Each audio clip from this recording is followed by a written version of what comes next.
Aujourd'hui, pour notre premier podcast, on reçoit donc nos premières invitées, Marjorie Marcotte et Caroline Labelle. Donc, c'est les cofondatrices de HALT Gestion et Construction. Donc, ils sont là aujourd'hui pour nous partager leur parcours, la création de leur entreprise dans le domaine de la construction et autres. Donc, on va en parler un peu plus tard. Puis, le but, c'est de vous montrer un peu aujourd'hui comment, si vous êtes prêts à vous lancer en entrepreneuriat, mais peut-être vous avez peur, donc comment le faire comme il faut. Puis, bienvenue. Merci d'être là aujourd'hui. Merci de l'invitation. Merci beaucoup de l'invitation. Puis on est vraiment honorés d'être les premières invitées aussi. Oui. Merci. Super. Donc, pour commencer, votre entreprise HALT, c'est une entreprise fondée par 3 femmes, donc 2 des 3 qui sont là aujourd'hui. Puis, vous vous distinguez par une touche féminine. Puis, vous êtes déterminés à déjouer les standards et à faire la différence dans l'industrie de la construction. Donc, voulez-vous nous parler un peu de votre entreprise pour commencer? Ben oui, absolument. Ben dans le fond, c'est une entreprise qu'on a fondée il y a déjà 3 ans de ça. Puis, en fait, ça a vraiment été basé sur une idée folle qu'on s'est lancée rapidement, Caroline et moi, une bonne journée de COVID, en fait, là, où est-ce qu'on marchait à 2 mètres de distance l'une de l'autre dans une soirée enneigée dehors. Puis, dans le fond, on travaillait déjà avec des promoteurs immobiliers, des entrepreneurs en général, etc. Puis on se disait toujours, mais ça me y aurait de quoi à faire, une petite touche que nous, on pourrait rajouter, que c'est pas nécessairement tout le monde qui voit, etc. Puis on voyait comme un potentiel de notre travail. Donc, on a décidé de s'allier ensemble pour former HALT Gestion et Construction. Puis finalement, 3 ans plus tard, là, on peut vous garantir que c'était la bonne décision qu'on a prise là, il y a 3 ans. On est vraiment contente. Super. Puis, Caro, veux-tu nous dire aussi un peu d'où tu viens, puis pour toi, l'entreprise HALT, dans le fond, comment ça a commencé, puis pourquoi ça a commencé? Oui, définitivement. Bien, en fait, de formation, je suis technologue en architecture, donc j'ai fait 3 ans à la Cité collégiale dans ce domaine-là. Ensuite de ça, je suis allée directement sur le marché du travail en gestion de projet en construction pour un entrepreneur général de la région de Gatineau. J'ai quand même passé 13 ans de ma carrière pour cet entrepreneur-là, où est-ce que j'ai gravi les échelons d'année en année. Puis j'étais pas mal arrivée au bout de ce que je pouvais atteindre dans l'entreprise. À un moment donné, est arrivé des discussions pas de partenariat, mais d'association, merci. Puis c'est à ce moment-là, en fait, que Marjorie, j'ai fait sa rencontre. On ne se connaît pas depuis plus que 3-4 ans, Marjorie et moi.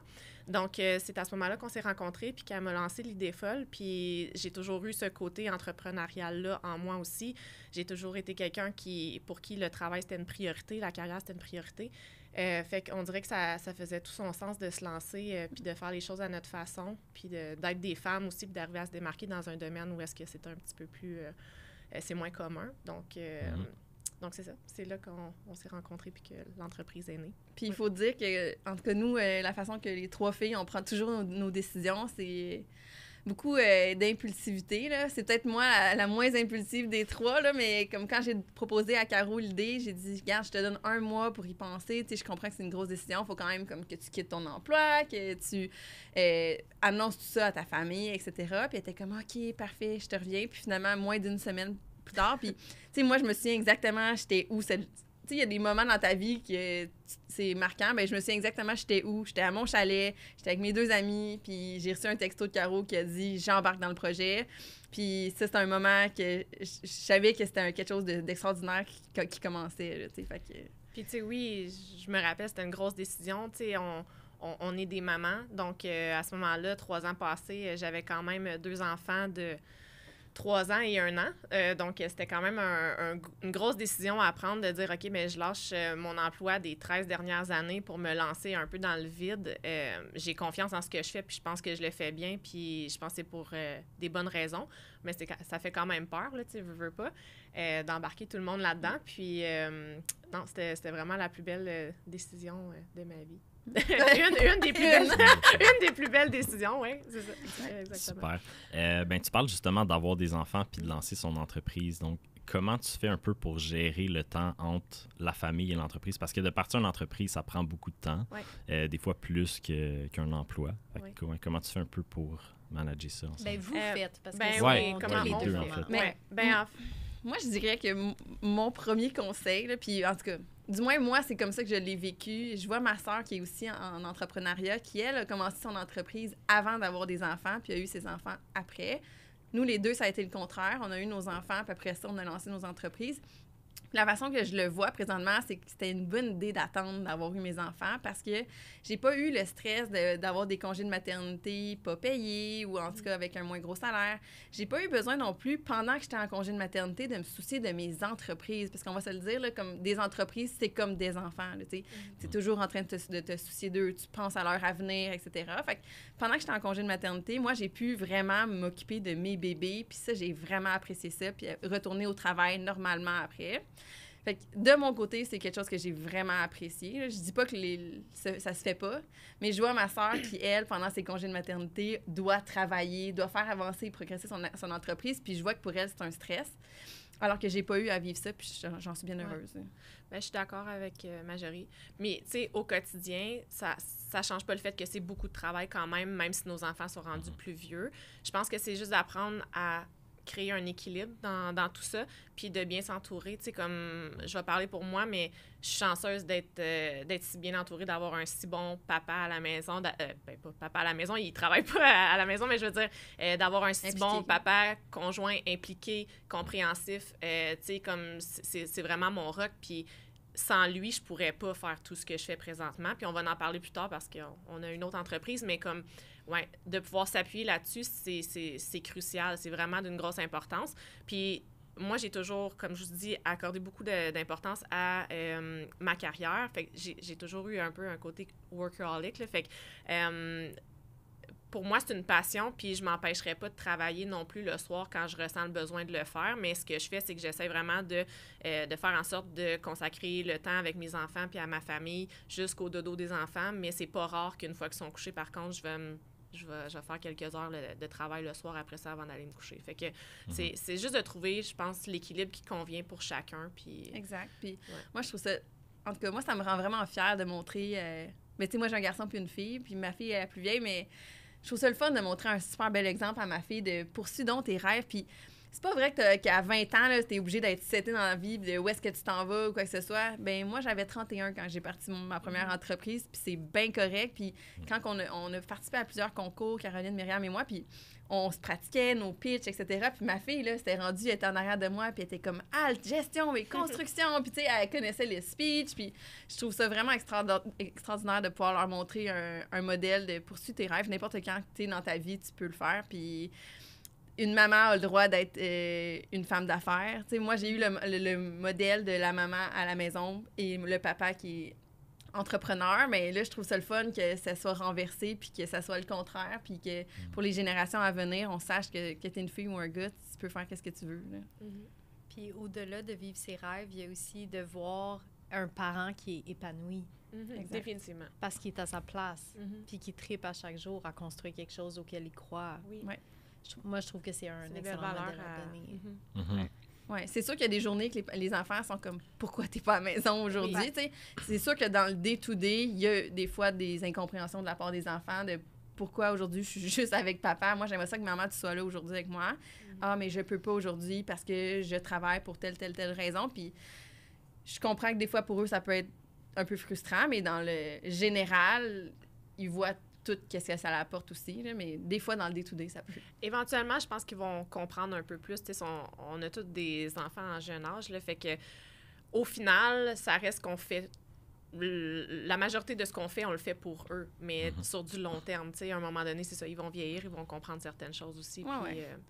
Mais ça apporte aussi des avantages. Moi, à chacune des activités de fin d'année de ma fille, bien, étant donné que je suis ma propre patronne, ben moi, je dis aux filles, moi, telle journée, je suis pas là, je m'en vais à l'activité de plage, puis moi, je prends ce temps-là. Bien, ça me permet cette latitude-là aussi de gérer mon horaire un petit peu comme que je le veux. Ça, comme tu disais un peu plus tôt, les enfants, on les dirige un peu par l'exemple. Donc, de montrer un exemple, justement, de poursuivre tes rêves, ben, c'est quelque chose qui est important puis qui va avoir peut-être une plus grosse incidence sur ton enfant que de lui dire de poursuivre tes rêves, mais toi, un peu de t'empêcher de faire les tiens. Fait que, pour ceux qui ont des enfants puis qui utilisent ça un peu comme excuse, comme quoi ils ne pourraient pas partir de leur entreprise, qu'est-ce que vous leur diriez à ces gens-là? Bien, moi, je dirais si tu penses que tu as une bonne idée puis que tu as le potentiel, ben faut que tu le fasses, tu sais. Mais sache qu'il y a des avantages, puis sache qu'il y a des petits inconvénients aussi, tu sais. Ça se peut qu'à un moment donné, ben il y a eu des moments, tu sais, il y a des moments plus difficiles, que financièrement, ben il y a un petit peu moins de sous qui rentrent, peut-être. Ben, ça se peut que je sais pas moi, cette session-là, tu pourras pas payer des cours de danse à ton enfant, tu sais. Mais est-ce que ton enfant, tout le bel exemple que tu vas lui donner, ça va pallier à ce manque de cours de danse? Selon moi, oui. Mais après ça, c'est à chacun de faire ses choix puis de déterminer si ça fonctionne dans son quotidien ou pas, là. En effet. Donc, vous êtes aussi, comme on disait, donc une entreprise cofondée par 3 femmes. Sur votre site web, on peut lire que HALT, c'est la finesse que le domaine de la construction attendait depuis longtemps. Donc, on voit souvent construction un peu le contraire. Donc, c'est souvent un travailleur, donc un menuisier, par exemple, de métier, qui est bon dans son emploi puis qui décide de se partir à son compte. Il se dit qu'il connaît bien son métier, donc ça devrait fonctionner. Mais il n'y a pas nécessairement les connaissances de gestion d'entreprise ou autres connaissances nécessaires donc, pour gérer une entreprise. Donc, est-ce que vous pensez que votre profil, ça l'a joué en votre faveur pour être entrepreneur général, dans le fond? Oui, définitivement. Du moins, ça l'a joué sur le type de client qu'on reçoit, peut-être. Peut-être qu'il y en a pour qui la personne que tu parles, que tu décris, le menuisier, bien, il y en a qui vont vraiment se reconnaître dans ce type de personne-là, puis c'est parfait, puis c'est ça qui est le fun. Selon nous, il y en a pour tout le monde. Nous, le type de client qu'on est allé chercher à date, c'est souvent des gens, des professionnels de la santé ou c'est des gens qui ont, on va dire, peut-être plus d'études et qui sont très calés dans leur domaine à eux, exemple médical ou quoi que ce soit. Mais qui ont un quotidien très occupé puis qui n'ont pas le temps de s'occuper d'une construction, d'un commerce. Exactement. Puis ils sont très impliqués dans leur entreprise puis sont calés dans ce qu'ils font. Mais le domaine de la construction, ils ne le connaissent pas. Puis d'aller chercher une entreprise comme nous, ils vont sentir que chez nous, ben ils sont accueillis. Pour nous, il n'y a pas de questions niaiseuses. T'sais. Ça se peut que... Au même titre que si moi, je vais chez le garagiste, là, ça se peut que je vais poser une question vraiment niaiseuse pour lui parce que je connais pas ça, les voitures. Puis je vais me sentir peut-être mal à l'aise de poser la question au petit monsieur à l'entrée. Là, ben, c'est la même chose pour le domaine de la construction. Il y a des clients qui vont pas se sentir à l'aise avec le menuisier qui, lui, a fait ça depuis 50 ans, puis il a tout le temps fait ça comme ça, puis il comprend pas que certaines personnes comprennent pas ce qu'il fait. Ben nous, les gens, ils viennent, puis on est comme, regarde, on s'assoit, puis on va tout expliquer c'est quoi les étapes, par où est-ce qu'on va passer pour arriver à où est-ce que tu veux t'en aller. Dis-nous où est-ce que tu veux t'en aller, puis on va t'amener là-bas. Donc, ouais. Par la force des choses, on est 3 femmes, on est 3 mamans. Fait que c'est sûr qu'on a le côté un petit peu plus maternel. On va offrir vraiment un service réconfortant, vraiment à la moindre petite attention. Pour nous, c'est vraiment important que le client se sente pris en charge. Puis on accorde vraiment autant d'importance à l'humain derrière le projet qu'au projet en soi. Puis je pense que c'est ça qui nous différencie vraiment. Tu sais, comme... Ouais, c'est ça. Pour nous, c'est vraiment important de comprendre bien ses besoins, qu'ils se sentent impliqués, mais qu'ils puissent justement vaquer à ses occupations puis nous faire 100% confiance. Puis c'est ça, nous, on s'occupe après ça du reste. Un de nos derniers clients qu'on a eu, c'est une clinique médico-esthétique. Puis je me souviens que quand il nous a rencontrés, là, lui, il travaillait déjà avec un entrepreneur, il savait pas où il s'enlignait, ça l'allait pas bien. Il se sentait vraiment pas à l'aise dans tout ça. Puis quand on a fini par se rencontrer, la première rencontre, il était comme « Ah, OK, là, je me sens bien ici. Je me sens que comme le projet va pouvoir avancer puis que ça va s'en aller où est-ce que je veux m'en aller. » Parce qu'on était compétentes, que toutes les questions qu'il nous posait, on avait réponse. Si on n'avait pas la réponse, on lui disait qu'on allait aller la chercher pour lui puis qu'on allait lui revenir. Fait que tout de suite, ça n'a pas été long qu'il a signé le contrat et comme, OK, on travaille ensemble, c'est sûr, puis c'est avec vous qu'on va avoir le résultat que je souhaite. Puis finalement, ça a été un de nos plus beaux projets, puis ça a été tellement le fun de travailler là-dessus, puis le résultat, il est merveilleux. Oui. Puis tu sais, pour nous autres, c'est une passion, la construction, mais c'est important c'était important vraiment de faire ressentir cette passion-là à nos clients puis qu'on ait du fun à le faire. Parce que, Colin, la construction, c'est pas tout le temps facile. Puis oui, il y en a des défis au quotidien, puis des imprévus, puis tout ça, mais on peut-tu juste avoir du fun à le faire ensemble? Puis c'est ça qu'on veut véhiculer aussi. Tu sais, on veut que le client, là, il ait une belle expérience du début jusqu'à la fin, puis qu'on finisse ça, puis qu'on soit fiers de l'avoir fait tout le monde ensemble. Là, tu sais, fait que, Parce que combien de gens dans notre entourage sont en réno, puis ils ont de l'air brûlés, ils sont comme... Il y a des extras. Ah, ça va pas bien. Tu sais, mais comme c'est plate que le projet finisse comme ça. Fait que pourquoi pas le finir comme il faut puis que ça soit le fun? Puis, tu sais, entre autres, nous, on essaie de... Avant, quand on a commencé notre entreprise, on a quelqu'un qui nous a référé un livre. Malheureusement, j'ai plus le nom, mais c'est comme de créer des moments marquants, dans le fond. Puis j'avais tellement trouvé ça intéressant. Des jalons. Oui, des jalons. Et puis, il donnait des exemples là, que j'étais comme, oh my God, c'est extraordinaire, ces exemples-là. Tu sais, je vais vous en nommer un rapidement, mais moi, ça m'a marqué. C'était une école secondaire aux États-Unis que, écoute, il y avait comme 1% des gens qui allaient à l'université après leur école secondaire. T'sais.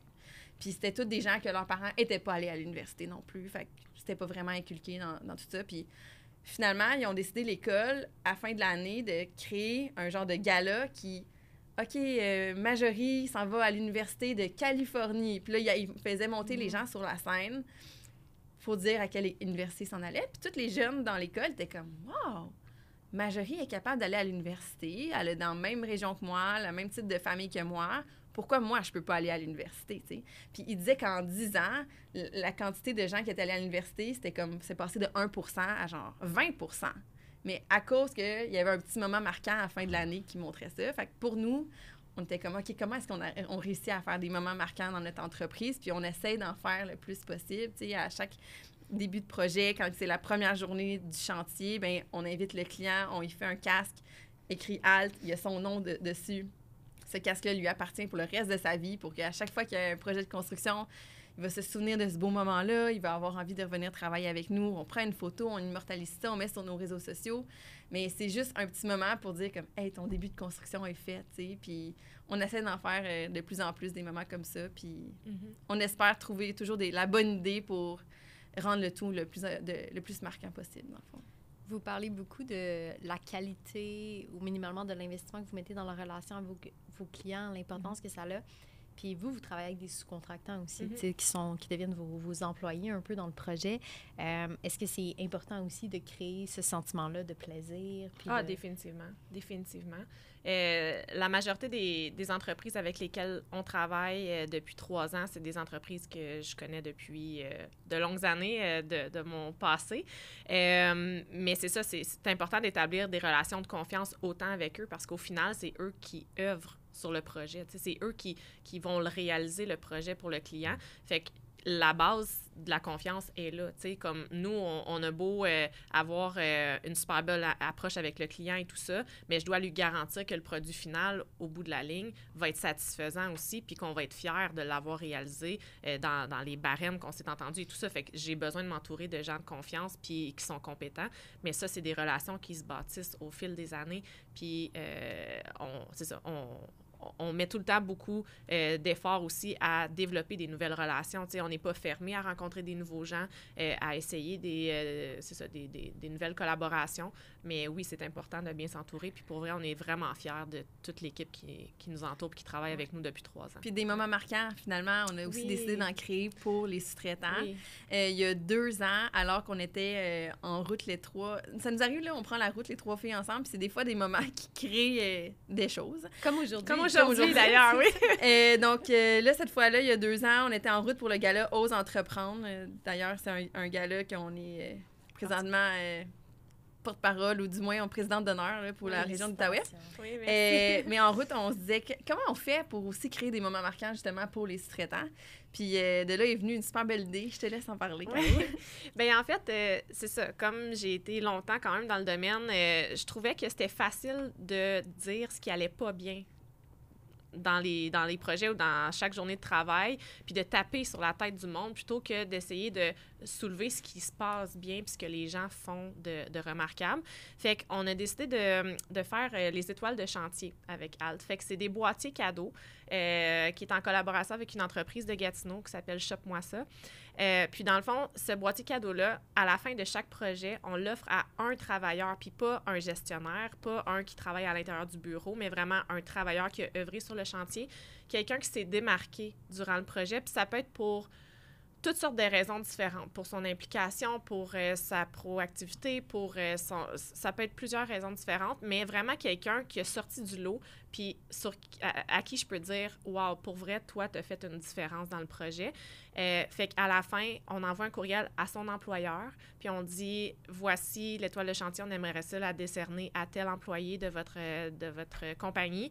On demande une date pour aller prendre une photo avec l'employé pour lui remettre le boîtier de chantier, l'étoile de chantier, puis on met ça sur nos réseaux sociaux. » ont les tags aussi là, pour faire une reconnaissance pour leur entreprise. Puis pour vrai, c'est tellement bien reçu. Comme les travailleurs qui les reçoivent à chaque fois sont comme « Oh, mais mon Dieu, j'ai jamais eu ça avant. » Tu sais, comme « Qu'est-ce que c'est que ça? Ouais. » Mais puis eux, ils partagent sur leur page Facebook. Puis là, leurs familles sont comme « Wow, félicitations! » Puis tu sais, c'est vrai, là, des fois... Tu sais, c'est le fun à l'école. Des fois, tu as un gala méritas ou quoi que ce soit, puis tout le monde est comme bravo, bravo. Mais là, à un moment donné, tu es sur le marché du travail, puis il n'y a plus personne qui reconnaît vraiment ton travail. Fait que de pouvoir partager ça, dire, hey, moi, j'ai été l'étoile d'un chantier. Moi, en tout cas, moi, je trouve ça cool. Puis quand on y pense, là, c'est pas grand-chose. C'est une petite action qu'on a décidé de faire qui nous coûte pas tant cher, qui prend 30 minutes de ma journée dans l'année, puis ça fait toute la différence auprès de cette personne-là qui a été... reconnu. Là. Fait que... Tu sais, j'ai un exemple en tête, un de nos projets résidentiels qu'on a fait, ben le monsieur qu'on a décerné, c'était quelqu'un de démolition. Fait que lui, il était le premier sous-traitant à venir sur le chantier à démolir la maison. Puis quand il est revenu, habillé tout propre, tellement content, il dit « Moi, je reviens jamais sur un projet fini. Je suis tout le temps dans le scrap. » tu sais. Puis il était tellement content de voir le résultat final et tout. Fait que je trouve ça vraiment intéressant pour eux, puis pour nous aussi. Là, c'était la preuve dans ce projet-là que peu importe ce que tu fais dans le projet, ça n'a aucune importance. Lui était là pour tout arracher, mais c'est lui que j'avais déterminé qui avait fait la différence dans le projet dès le jour 1, tu sais. Fait que tu sois celui qui va faire la petite finition bien cute que tu vois à la fin ou celui qui était là jour 1 à tout arracher, ça fait aucune différence pour nous. C'est vraiment l'attitude et l'apport de cette personne-là dans le projet qui fait la différence. Fait que... Ça devient aussi, je trouve, un grand privilège en tant qu'entrepreneur de créer des emplois de qualité ou minimalement de contribuer à des milieux de travail où les gens, ça fait une différence pour eux puis qui repartent à la fin de la journée puis qui sont donc contents d'avoir vécu cette expérience-là. On a ce pouvoir-là en tant qu'entrepreneur. Puis moi, c'est quelque chose que j'apprécie énormément de la profession.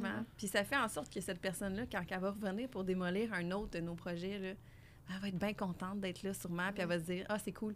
Si je travaille bien, les filles vont remarquer que je travaille bien. » Puis ça l'encourage. OK. Ben on voit que le marché de l'emploi, justement, il est un peu... Ben c'est difficile de trouver des employés ces temps-ci. Puis on dirait qu'un entrepreneur va pas nécessairement... pense que sa compensation, c'est assez pour son employé, mais c'est tellement dur de trouver des bons employés de nos jours que de faire la petite attention de plus, bien, ça va faire peut-être que vos employés vont rester plus longtemps avec vous aussi. Bien, justement, on trouvait que c'était d'autant plus important en période de pénurie de main-d'œuvre durant COVID, post-COVID et tout ça. Là, fait que, ouais, non, cette petite approche-là, on l'a vraiment à cœur. Puis, tu sais, pour nous, t'sais, vu qu'on est rendu entrepreneur, des petites tapes dans le dos, nous, on n'en a pas tant. Là. Comme on s'en donne entre nous autres, mais autrement, on n'a pas quelqu'un en arrière de nous autres. On est la dernière de la file. Là, mais pour vrai, cette journée-là où est-ce qu'on remet le boîtier chantier à un employé, moi, juste de voir cette fierté-là dans ses yeux et dans son visage, pour moi, ça, c'est ma récompense. C'est vraiment un beau moment, je trouve. Oui, définitivement. Puis je pense que justement, les clients qui viennent nous chercher pour faire leurs travaux, ben ils viennent pas nous chercher nécessairement parce qu'on donne un boîtier cadeau à la fin. Là. Mais est-ce que le fait qu'on donne un boîtier cadeau, ils trouvent ça le fun, puis qu'ils trouvent que c'est le fun sur mon chantier, il doit avoir une belle synergie d'équipe et tout, ben peut-être. Ils trouvent que c'est la petite attention de plus, que si c'est ça qu'on fait pour nos sous-traitants, ben clairement, on le fait pour notre client aussi, puis on le fait pour tout notre entourage. En effet. Puis je pense que c'est l'importance des médias sociaux, de les utiliser aussi. T'sais, on veut l'utiliser pour trouver des clients. C'est toujours un peu la base de pourquoi on le fait. Mais pour trouver des employés ou des sous-traitants aussi, ça peut être une bonne façon de montrer un peu l'ambiance dans votre équipe. Ouais. Ça va peut-être attirer des meilleurs employés ou des employés qui sont là pour d'autres raisons que juste trouver une job parmi tant d'autres. Exprimer la culture de l'entreprise Mhm. aussi, que ça se sente, que ça se voit. Oui, la véhiculer de cette façon-là. Oui. Bon, petit changement de sujet. Donc, une des premières choses que vous avez faites quand vous avez démarré votre entreprise, c'est d'embaucher une mentor. Qu'est-ce que vous pensez?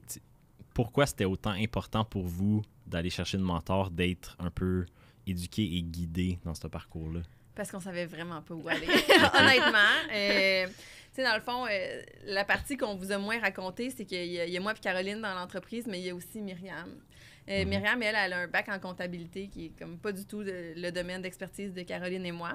Puis, dans le fond, Myriam, elle est arrivée dans l'entreprise parce que une fois que Caroline a dit oui à embarquer dans le projet, une semaine après, Caroline est venue me voir, puis je voyais qu'elle était mal. Là. Il y avait quelque chose, je me disais, elle a décidé que c'était pas une bonne idée, puis à l'âge, tu sais. Mais finalement, c'était pas ça. Elle me disait qu'elle, depuis des années, elle connaissait Myriam, puis ils écoutaient L'Œil du Dragon ensemble, puis ils se disaient, ensemble, on va un jour, on va avoir une entreprise ensemble, tu sais. Puis là, c'est quoi l'idée que ça nous prend pour le faire, tu sais? Finalement, l'idée, c'était de faire qu'est-ce qu'on faisait déjà, mais en mieux, disons. Mais là, elle se disait, je peux pas partir une entreprise avec une fille que je connais moyen, sans en parler à la fille que je connais beaucoup, puis dont on parle ensemble depuis des années, tu sais. Fait finalement, Caroline, elle a créé une genre de blind date, là, on va se dire ça comme ça, mais dans le fond, c'est vraiment qu'elle a dit à Myriam, viens, on va aller manger au restaurant avec Marjorie, même si vous êtes jamais parlé. Marjorie, elle te trouve bien cool, elle aimerait ça être ton amie. Puis dans la vie, en général, ça peut fuiter cette excuse-là. Ouais, fait que dans le fond, après 1 heure de small talk, on va dire, ben, on a finalement dit, OK, dans le fond, on n'est pas ensemble juste pour être amis, là, parce qu'on a une idée, puis on a tout de suite lancé l'idée. Puis Myriam... fidèle à ses habitudes. Elle a tout de suite embarqué dans le projet. Elle comme, OK, go, on le fait. Elle savait même pas c'était quoi le nom de l'entreprise qu'on voulait. Elle était déjà rendue à la prochaine étape. Là. OK, go, on le fait. Là. C'est quoi les prochaines étapes? Exact. Mais là, à partir du moment qu'on est les trois, on a l'idée. L'idée, c'est de faire une entreprise de construction, mais aucune idée de où partir. Là. On savait vraiment pas. Puis on était vraiment chanceux. Un de mes voisins m'avait déjà dit que lui était mentor pour la chambre de commerce, etc. Fait que je l'ai contacté puis j'ai dit comment on fait pour être mentoré par toi. Puis il m'a dit ben garde, t'as pas besoin de passer par tout le système là. On va le faire ensemble. Venez là une après-midi puis on va juste jaser de ça. Puis lui il avait déjà des super belles entreprises qui avaient réussi à vendre. Il était rendu loin dans son processus entrepreneurial. Fait que pour nous c'était vraiment une belle chance de pouvoir parler avec lui. Puis c'est tout de suite lui qui nous a dit « OK, go, il faut vous incorporer parce que si vous allez commencer à avoir des dépenses, vous devez avoir incorporé votre entreprise pour pouvoir mettre ces dépenses sur votre entreprise. » OK, parfait, on va incorporer. Après ça, quel type d'entreprise? Est-ce que c'est à... OK, là, je connais pas tous les noms, là, mais tu sais, c'était à Action ou peu importe. Nous, on savait que c'était, dans le fond, une... En quoi? Non, mais je voulais renchérir, il y a personne morale. Oui, c'est ça, exact. Ouais, c'est ça. Là, on est quoi, nous? Personne morale, I guess? Je pense que... Une société par action. Là, ah oui, société okay, par action, ça doit être tu vois, c'est de là que Myriam, elle embarque, puis toute la portion plus administrative, là, c'est elle qui gère ça. Nous autres, on n'est pas trop bonnes. Fait que, tu sais, c'est là que, OK, parfait. Comment est-ce que vous allez aller chercher des clients? Comment est-ce que vous allez... obtenir vos licences, qu'est-ce que vous avez besoin, avez-vous un compte de banque, où est-ce que vous allez trouver de l'argent, etc. Fait que c'était tellement des belles questions. Puis moi, je trouve qu'une des plus belles choses qu'il nous a proposées, puis ce qu'on a fait, c'était faites-vous donc une liste de questions, les trois ensemble, parce qu'on voit que vous ne connaissez pas tant que ça, de c'est quoi pour vous être riche, tu sais, comme à quel montant d'argent tu es satisfaite, qu'est-ce que tu ferais avec ton argent, c'est quoi les valeurs que tu veux que ça dégage, etc. Fait qu'on s'est fait une méga liste de questions. Les filles m'ont toutes envoyé leurs questions. Moi, j'ai fait un gros document. J'ai envoyé à tout le monde. Je dis, voici les questions. Remplissez ça. Puis on va aller souper ensemble. Puis on va regarder c'est quoi nos réponses. C'est quoi vos qualités, vos défauts, etc.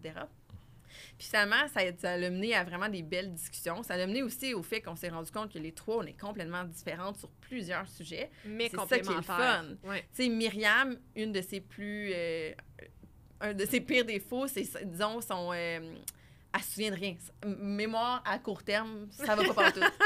Mais moi, j'ai une super bonne mémoire. Fait que, OK, parfait. On sait que moi, je peux pallier à telle affaire, etc. Fait que ça nous a vraiment aidé à nous guider puis à voir vers où est-ce qu'on s'en allait puis à avoir notre synergie les trois ensemble. Puis à se connaître. Oui, à se Au connaître. final, là. Exact. Puis vous parlez de justement un peu bien s'entourer, donc avec un mentor, mais aussi avec des partenaires avec qui on partage peut-être une vision commune. Donc, vous parlez aussi de forces complémentaires. Est-ce que vous pensez que si on se part une entreprise, on se cherche un partenaire, on devrait chercher quelqu'un avec des forces complémentaires, ou est-ce que peut-être d'avoir une vision commune, c'est plus important encore? Bien, je pense que définitivement, il faut avoir une vision commune, mais je pense aussi qu'il faut être complémentaire. Je pense vraiment que nous, ça a été la clé de notre succès. Dans le fond, on peut en parler un petit peu plus en détail, mais dans ALT, dans le fond, on a chacun vraiment notre discipline ou notre rôle, effectivement. Donc, Marjorie, elle s'occupe de vraiment prendre plus en charge le côté conception et démarche municipale. Fait qu'elle va vraiment prendre en charge le client dès le début, vraiment connaître tous les besoins, s'assurer que tous les besoins du client sont respectés, d'aller chercher toute l'équipe de professionnels, fait que architectes, ingénieurs, vraiment toute l'équipe qui a besoin d'être composée pour faire la création du projet. Elle va s'occuper des démarches municipales, demande de permis à la ville, permis de construction, permis d'affaires, toutes ces choses-là. Après ça, c'est là que moi, j'embarque, fait qu'avec le volet budgétaire, échéancier, mise en chantier, réalisation de construction jusqu'à la remise des clés. Puis Myriam, elle est vraiment background en tout temps, du début jusqu'à la fin, tout ce qui est administratif, côté plus légal, comptabilité, facturation et tout ça. Donc, c'est là que ça devient notre force, tu sais, on se complète, puis on se pile pas ses pieds une et l'autre, puis on est capable de répondre à différents besoins à différents moments du projet. Parce qu'on s'entend que si la journée que Caroline, elle m'a dit, Majo, j'aimerais ça que Myriam, elle embarque dans l'entreprise, elle aussi, elle a un bac en design de l'intérieur, puis elle aussi est bonne avec les démarches municipales, j'aurais dit, mais à quoi ça sert de l'avoir? Moi, je fais ça déjà, tu sais. Mais là, elle dit, elle est bonne avec les chiffres. Elle a fait un bac en comptabilité, puis elle a fait le volet administratif. J'étais comme, ben voyons, c'est sûr que ça nous prend ça. Les deux, on n'est pas bonnes. Myriam, elle nous montre des états financiers encore à ce jour, puis je suis comme, on en a-tu de l'argent? On n'en a pas de l'argent, tu sais. On a chacun nos compétences, là. Fait que je pense que c'est ça qui a apporté la force à notre équipe, mais définitivement que la vision commune est extrêmement importante. Tu sais, si les trois, on s'en irait dans trois chemins différents, ça fonctionnerait pas. Mais si on est trois compétences différentes, mais on s'en va à la même place, ça marche. Puis je pense que ça prend des personnalités qui se complètent aussi, pas juste des compétences, mais des personnalités. Tu sais, comme après 3 ans en affaires, pour vrai, puis corrige-moi si je me trompe, Majo, mais on peut compter le nombre de fois qu'on s'est chicané. Puis à 3 personnes, pendant 3 ans, à temps plein comme on le fait, ça pourrait vraiment être arrivé plus souvent, là, mais on peut les compter, comme... On s'entend vraiment bien au quotidien. On a du fun à travailler ensemble. On peut se permettre des soirées de filles. Comme, c'est pas juste un cadre de travail, c'est rendu un cadre d'amitié. Puis comme, c'est ça, ça va au-delà de... Oui, absolument. Puis, tu sais, on peut faire des niaiseries ensemble. Il y a pas de trouble. C'est le fun. Mais je pense aussi le fait qu'on ait on est 3 mamans, on a un quotidien qui est similaire, on peut se comprendre. Caroline, elle va me dire, je m'en vais, elle a fait ça la semaine passée, je m'en vais dans la classe à mon fils présenter quoi que ce soit. Je comprends tellement, tu sais. Mais si je serais, je sais pas moi, une jeune fille de 20 ans qui n'a pas d'enfant, qui est full carrière, ben je serais comme, pourquoi qu'elle fait ça? Elle manque du temps de travail, exemple. Mais pas du tout, parce que dans ma tête, c'est mon quotidien aussi, je le comprends à 100%, puis ça va toujours être notre priorité, nos enfants. Donc, ça, je trouve ça avantageux pour nous. Donc, je ne me serais pas nécessairement mis en équipe pour des entreprises avec des gens. Tu sais, exemple, tu me dis, un homme de 40 ans, carriériste, pas d'enfant ou quoi que ce soit, mais peut-être que ça ne va pas fitter non plus. Là, on ne se comprendra pas. Je trouve que ça va aussi au respect que tu développes pour tes partenaires d'affaires.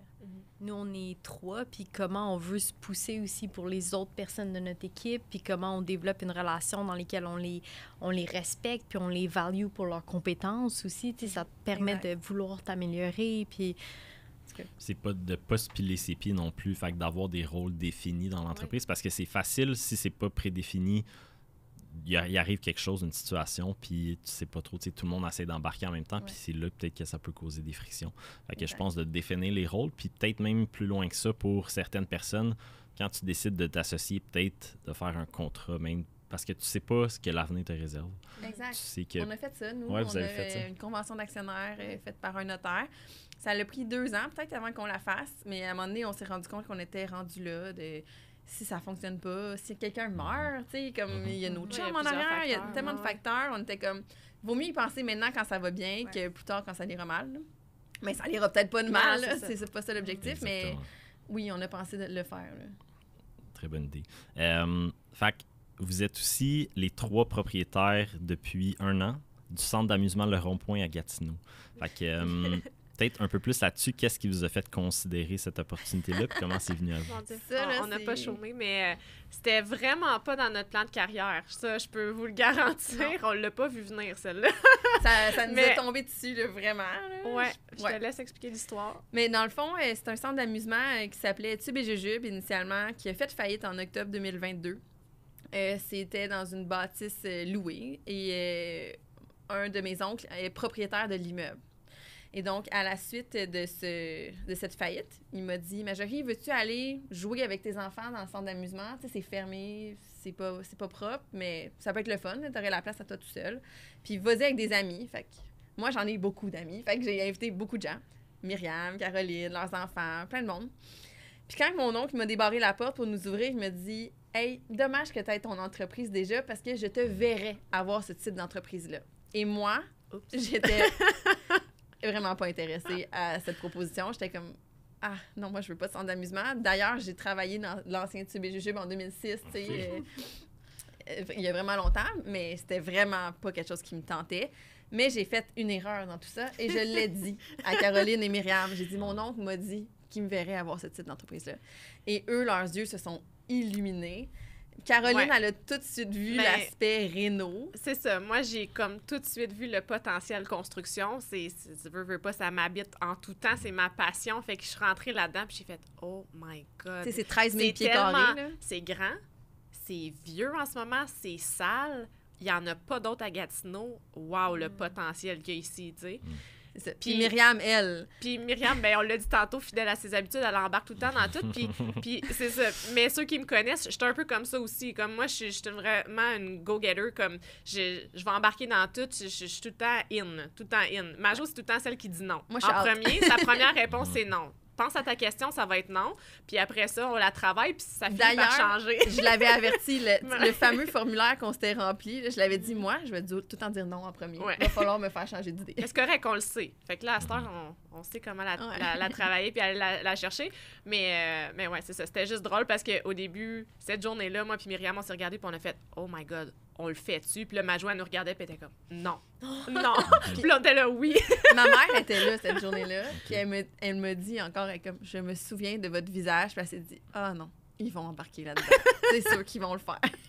Mais je pense qu'il y a beaucoup d'entreprises qui partent un peu justement comme ça avec un visionnaire, puis ça prend un peu quelqu'un pour les ramener à la réalité parce que » Oui. un visionnaire, tu peux embarquer dans tellement de projets qu'à un moment donné, Ouais. tu Ah, te perds. définitivement, Majo, c'est celle qui est terre à terre. Ouais, puis La tu plus sais, de nous trois. à tous les jours, pendant 2 mois, on se disait, on le fait-tu? On le fait pas. Puis là, une journée, on arrivait au bureau, puis, exemple, moi, j'étais comme, OK, finalement, là, je pense que c'est une bonne idée. Puis là, Myriam est comme, pourtant, moi, j'ai rêvé à ça hier, puis je me suis dit que c'était pas une bonne idée. OK, là, le lendemain, c'était une autre qui était pas d'accord, etc. Jusqu'à ce qu'on se dise, OK, on va aller voir pour du financement. Puis s'il y a une banque qui juge que notre idée est bonne, peut-être que cette idée est bonne pour de vrai. Puis effectivement, ben, on a fini par avoir du financement Il y a des gens qui ont cru en nous. et puis- par faire le projet. Mais je vais être honnête aussi, ce projet-là, on s'est tout le temps dit en le faisant qu'il y avait des avantages pour nous, dans le sens où on sentait qu'il allait y avoir un ralentissement économique par rapport à la construction. Mhm. Mais on se disait de fructifier puis De diversifier. de diversifier notre portefeuille était une bonne idée. Et deuxième chose, on s'est dit, les parents sont prêts à arrêter d'aller au restaurant pour eux, d'arrêter de consommer, de s'acheter des vêtements pour eux. Mais une activité pour leurs enfants, ça risque d'être une des dernières choses qu'ils vont couper. D'ailleurs, nous, c'est ce qu'on fait aussi, tu sais, en tant que parents. Donc, on s'était dit, malgré une peut-être récession économique, peut-être que ce type d'entreprise-là peut fonctionner quand même. Et finalement, ben, je pense qu'un an plus tard, on peut se dire qu'on a eu une bonne vision puis que c'était une bonne idée de le faire. Mais il y a eu évidemment des moments de doute parmi tout ça. Mais finalement, un an plus tard, le bilan est Ouais. positif. Là. Puis, tu sais, au final, on revient encore au fait qu'on est 3 mamans. À 3 filles, on a 6 enfants en jeune âge. Ça pouvait pas mieux tomber comme entreprise pour concilier travail-famille. On l'a dit, on est des passionnés, des entrepreneurs, mais ça reste que des heures de travail, on en a. Puis quand les enfants sont malades, il y a une situation particulière, peu importe, les enfants, malheureusement, ben ils nous suivent. Puis on est au centre d'amusement. Fait qu'eux autres, c'est le parfait. Ça pourrait être pire. Ça pourrait être pire, définitivement. Nos bureaux sont au 2e étage de notre centre d'amusement. Fait que ça, c'est vraiment intéressant. Ouais, on gère les 2 entreprises de la même place. Fait que c'est l'idéal. Puis on le voit vraiment comme un projet de vie, un projet de famille. Tu sais, nos chums, ils ont été tellement impliqués avec nous dans le rond-point. Ils nous ont aidés, my God, ils nous ont aidés à je vais utiliser le terme décrasser, mais c'est vraiment ça, là, à tout sortir au début, à faire les travaux de réno. Ils nous ont aidés avec les enfants. On n'était pas souvent là pendant les 3 premiers mois après ouverture. Comme on a vraiment pu compter sur eux. Puis encore aujourd'hui, sont là les fins de semaine qu'il faut travailler. Ça se peut là, qu'il y ait un chandail rond-point puis qu'il soit comme un autre employé à essayer de nous donner un coup de main. Moi, je vois ça, mon chum, je me tourne, il est en train de passer la balayeuse. Puis, il est en train de faire quelque chose. Puis ça, c'est vraiment le fun. Puis, je sais pas si vous avez des enfants en âge scolaire, mais il y a eu la grève à l'automne. Puis pour nous, ça a été tellement gagnant d'avoir le rond-point avec nos enfants parce que, tu sais, on a vécu vraiment on a vu des parents qui savaient pas où amener leurs enfants. Nous, finalement, au rond-point, on a fait un camp de jour d'urgence. Mais tout ça pour dire que nous, on était comme nos enfants, ils peuvent venir avec nous au travail, tu sais, comme tout ça, on n'a pas eu d'impact, fait que ça a été vraiment un stress de moins aussi pour nous. Fait que la conciliation travail-famille, c'est vraiment le fun. Puis à ce jour, je demande à ma fille qu'est-ce qu'elle veut faire plus tard. Avant, elle me disait qu'elle voulait être un papillon. Là, on a upgradé. Elle veut travailler au rond-point. Fait que, tu sais, je vois qu'elle est comme, wow, c'est le fun. Qu'est-ce que ma mère a fait? Ça me donne envie de faire ça, tu sais. Fait que ça, je trouve ça bien le fun. Elle voulait être un papillon. Fait que dans le fond, les 3, vous avez quitté vos emplois pour vous lancer en business. C'est une décision que pour beaucoup de monde, c'est un peu stressant, puis c'est difficile de faire le saut. À quel moment vous vous êtes dit c'était la bonne décision, ça valait la peine de le faire? On l'a fait les 3 à différentes étapes. On n'est pas sauté à pieds joints les 3 en même temps parce que notre apport dans Alt était à différents niveaux. Je donne l'exemple de Myriam en comptabilité. Par le temps qu'on ait des projets qui représentaient assez d'heures pour elle à consacrer à Alt, ça a pris beaucoup plus de temps pour pouvoir dire « OK, je lâche mon emploi à temps plein ». Que, exemple, Marjorie, que elle, ben, son rôle il est crucial dès le départ pour aller chercher les projets, pour accompagner les clients dès le début. Fait que c'est ça, on l'a fait à différents moments chacune. Excuse, j'ai un blanc, là, mais... Mais dans le fond, moi, j'ai été la première à sauter là-dedans. Puis, dans le fond, Myriam et Caroline travaillaient pour la même entreprise. Moi, je travaillais pour une autre. Donc, de leur côté, écoute, même leur patron est encore à ce jour un de nos mentors. Là. Ça a été tellement une belle réaction, une belle réceptivité de sa part quand on a dit qu'on quittait. C'est ce que je voulais dire. Dans le fond, j'avais un blanc, mais c'est ça, on a été vraiment chanceuse de pouvoir compter sur une relation comme ça, dans le sens où ça a été un mentor pour nous, mais il nous a aussi permis de faire les 2 pendant un certain temps, ce que peut-être peu d'entreprises pourraient permettre. Ce que toi, Marjorie, ça n'avait pas permis. Oui, non, moi, ça fonctionnait pas, là, parce qu'il fallait que j'embarque dans l'entreprise plus rapidement, etc. Mais ça a permis, justement, qu'au début, ben, Alt ait juste à payer comme mon salaire, exemple, et non les 3 salaires. Là. C'est ça. Mais évidemment qu'on a tous eu une diminution de salaire par rapport à ce qu'on faisait initialement. Mais ça fait partie des risques. Puis, en fait, ça fait partie aussi de... Bien, on se dit peut-être que là, en ce moment, on a eu une diminution de salaire au départ, sauf que je pense qu'il y aura des retombées économiques beaucoup plus grandes dans quelques années qui vont nous dire qu'on a fait la bonne décision puis qu'on a bien fait de prendre cette diminution de salaire pour finalement avoir plus à la fin. Là. Effectivement. Puis le salaire, c'est une chose, mais les conditions à chaque jour, les personnes avec qui on travaille, les mandats sur lesquels on travaille, c'est... de se lever tous les matins, puis d'avoir envie d'aller travailler, de triper, d'être passionné, d'arriver au travail, puis d'aimer l'équipe avec qui tu es, d'aimer les projets sur lesquels tu travailles, ça n'a aucun prix. Comme, on travaille fort, on en travaille des heures, mais si cette flamme-là n'est pas là, ben c'est ça. Ça fait toute la différence. Là. Si on n'a pas l'impression que c'est un travail non plus, on ne se tente pas. Exact. Fait que si jamais il y a des gens qui écoutent, par exemple, qui pensent à se démarrer une entreprise, peut-être que ils hésitent par rapport au risque ou qui sont à la recherche de leur premier client, qu'est-ce que vous diriez à ces gens-là? Bien, je pense que le goût du risque est au départ, mais il va te suivre tout ton parcours entrepreneurial. Tu sais, en tout cas, moi, dans ma tête, c'est jamais 100% acquis. Exemple que ça fait 3 ans que tu as ton entreprise, ben nous, on est quand même toujours à la recherche de contrats. Puis ça se peut qu'à un moment donné, il n'y en aura pas de contrat, mais il faut savoir comment on va gérer ces risques-là. Puis, contrairement à quelqu'un qui a une paye à chaque 2 semaines, exemple, je sais pas, il travaille au gouvernement ou quoi que ce soit, il n'y a jamais besoin de se demander comme est-ce que je vais être payé dans 2 semaines? Mais quand tu es entrepreneur, peu importe, puis je pense que n'importe quel entrepreneur va le dire, tu sais, il y a tellement de choses. Les gens, là, la COVID, ils l'ont pas vu venir. Là. Puis il y en a des entrepreneurs qui étaient probablement c'était des belles entreprises fructueuses, puis finalement, ils ont tout perdu ou quoi que ce soit. Fait qu'en tant qu'entrepreneur, le risque, il est toujours là. Mais ça fait partie du fun aussi. Oui. Puis nous, on est des filles de projet. On va probablement, malheureusement, toujours l'être. Puis ça se peut qu'à un moment donné, un de nos projets, il soit apporté à terme, qui sait, puis qu'on va décider de le laisser aller à une autre équipe, puis que nous, on va embarquer dans un autre projet ou quoi que ce soit. Mais je pense que si j'avais un conseil à donner à des futurs entrepreneurs, ça serait d'avoir confiance en eux, d'essayer de bien s'entourer. Et moi, personnellement, je n'aurais pas fait ça seule. J'aurais jamais eu le gosse de le faire toute seule, puis j'en suis bien contente. Puis ça a été une très bonne décision de ma part de m'entourer, parce que j'aurais probablement pas pris toutes les décisions qu'on a prises. J'aurais certainement pas fait le rond-point. Puis finalement, 1 an plus tard, je suis comme « Wow, c'est tellement une bonne idée de le faire ». Donc, de bien s'entourer, moi, ça serait vraiment ma recommandation. J'aborde dans le même sens, honnêtement. Puis j'ajouterais que dans la vie entrepreneuriale, on est notre propre barrière. Fait que si on est capable de laisser tomber cette première barrière-là, là, parce qu'on est les seuls au final à s'empêcher, à avoir de la misère à croire en soi ou quoi que ce soit, laisser tomber cette barrière-là, il y a tellement un bel univers qui vous attend, pour vrai. C'est comme... Puis j'aimerais rajouter, disons, dans le côté pratique, là, parce que moi, dans ma tête, je me disais, pour partir ton entreprise, tu dois assurément avoir, je sais pas moi, 200 000 $ dans ton compte de banque qui t'attend au cas où que. Parce que si, quoi, c'est ça. Mais je te garantis que c'est pas ça. Non. J'avais pas 200 000 $ dans mon compte de banque pour partir, mais j'avais une équipe du tonnerre qui était autour de moi. Puis j'avais, je pense, des compétences qui m'ont fait croire en moi. Et donc, à ce jour, Alt n'a jamais emprunté d'argent à personne et ne doit d'argent à personne.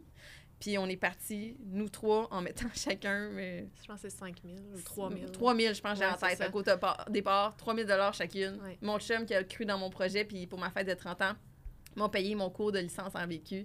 Et puis en me disant, go Majo, je suis sûre que tu es capable, puis embarque là-dedans à fond. Puis ça a été ça, notre investissement initial. C'était pas avoir 200 000 $ en arrière. Pas du tout. On n'a pas été voir de banque, quoi que ce soit. Fait que, tu sais, je pense qu'il faut déconstruire ce préjugé-là qu'on a besoin d'avoir plein d'argent en arrière de nous. Puis il y a plein de méthodes. Tu sais, il y a le chômage aussi. Moi, j'ai eu accès au chômage, puis ça a été super bon pendant 6 semaines, parce qu'à partir du moment que j'ai perdu mon emploi, puis qu'on puisse me donner un salaire au rond-point, pas au rond-point, avec Alt, ben on s'est dit, on peut-tu aller chercher quelque chose? Ben, Colin, je vais le prendre, le chômage. J'ai jamais pensé dans ma vie que j'aurais du chômage, mais oui, pendant comme 6 semaines, je l'ai utilisé. Puis ça m'a juste permis de lancer le tout, puis de respirer en me disant, OK, je peux payer mon hypothèque pour ce petit moment-là. J'aurais envie de dire aussi que c'est important de ne pas avoir non plus des lunettes roses, dans le sens où c'est beaucoup de travail, c'est beaucoup... Je veux pas dire acharnement, mais c'est beaucoup de travail. T'sais, on en a mis des heures, on en a mis du temps. Puis c'est faux de penser que parce qu'on est entrepreneur, on réussit du jour 1 puis on fait full argent du jour 1. T'sais, comme après 3 ans, on peut même pas dire qu'on fait le même salaire qu'on faisait avant. Mais est-ce qu'on est plus heureuse? Définitivement. Est-ce qu'on pense que ça va rapporter plus tard? Définitivement. Mais c'est ça, c'est important de comprendre que des efforts au quotidien, il y en a toujours, il va toujours en avoir du temps mis et tout ça. Donc, ouais, je pense que c'est important aussi d'être réaliste là-dedans puis de savoir que faut que tu sois prêt à mettre les efforts et le temps nécessaire pour réussir. Parce que sans tout ça, c'est plus difficile. Ben, je pense que tu le dis bien, mais les entrepreneurs s'arrêtent beaucoup aux échecs. Donc, c'est facile d'arrêter après le premier échec puis de dire ça n'a pas fonctionné, je vais arrêter. Mais des échecs, c'est une façon d'apprendre puis une façon de justement t'améliorer puis de plus le refaire. Puis si tu es capable de passer au travers de tout ça, ben tu vas finir par réussir, je pense. Définitivement. C'est ça, avec le temps. Moi, ce que je trouve beau avec Alt, c'est que, on l'a dit tantôt, on est 3 filles, on est là, on s'appuie depuis le jour 1, puis on est complémentaires.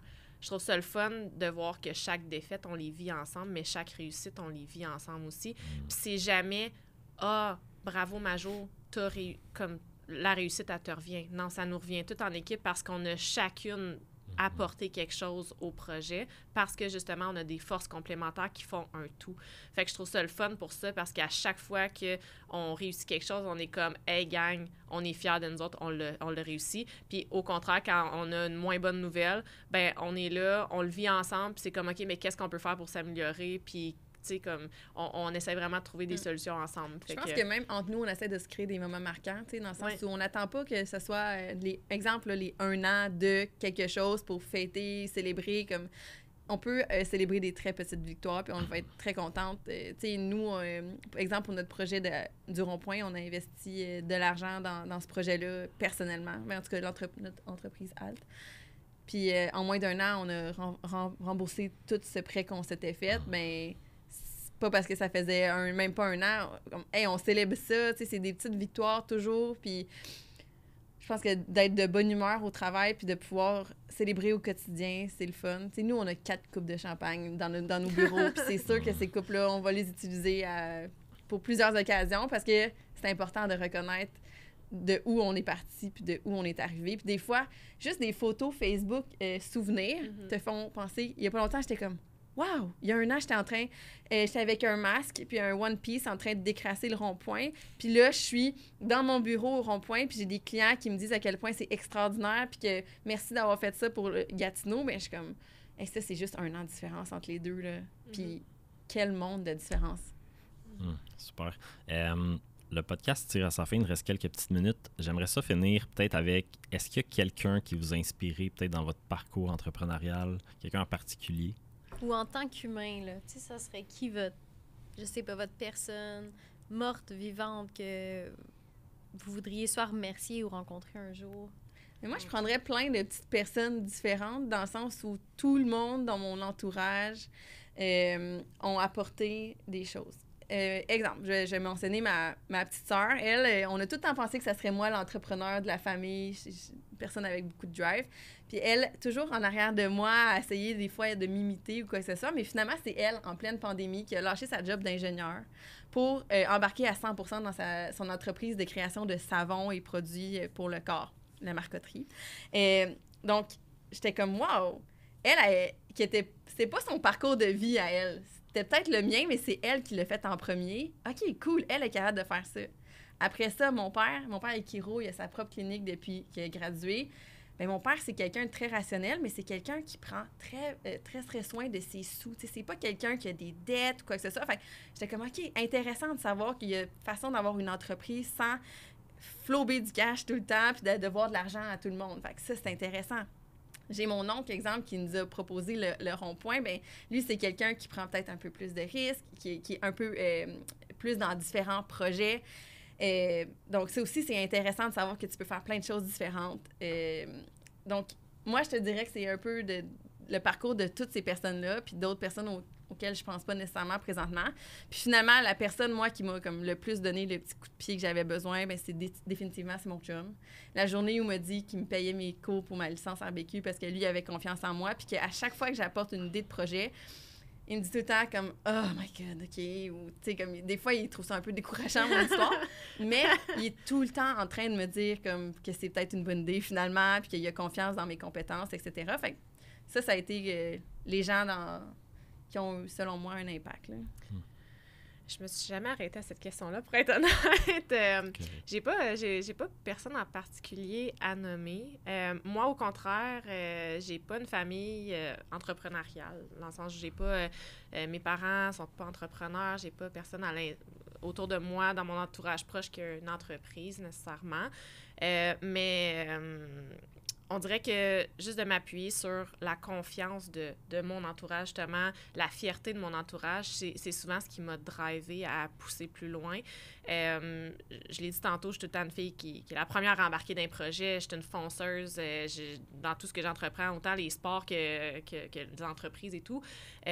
Puis de savoir que je pouvais compter sur ce support-là, on dirait que ça m'a juste propulsé plus loin. Puis oui, veux pas, dans mon parcours,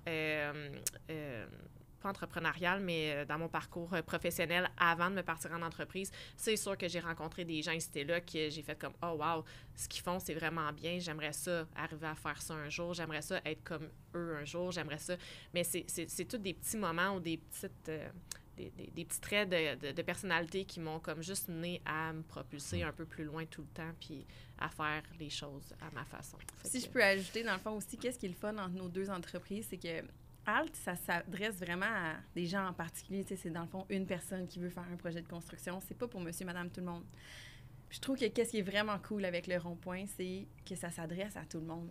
Ma grand-mère, elle va bientôt avoir 80 ans, puis elle est bénévole. Chaque samedi, elle vient faire la vaisselle au Rond-Point, puis elle embarque. Ma mère, quand elle peut, elle vient travailler dans la cantine.